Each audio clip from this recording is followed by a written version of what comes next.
You ask Tiger to calculate. This deals with the order of operations.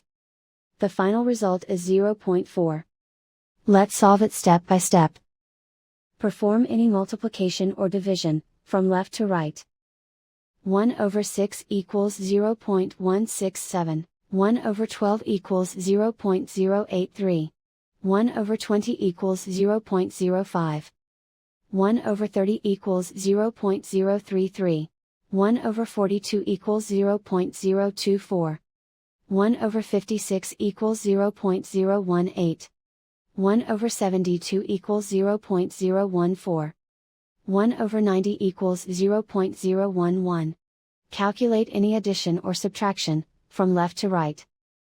0.167 plus 0.083 equals 0.25. 0.25 plus 0.05 equals 0.3. 0.3 plus 0.033 equals 0.333.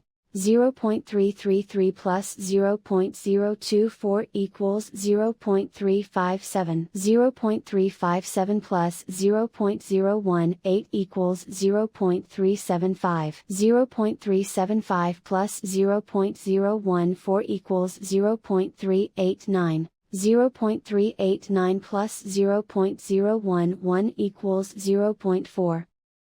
And so the final result is 0.4.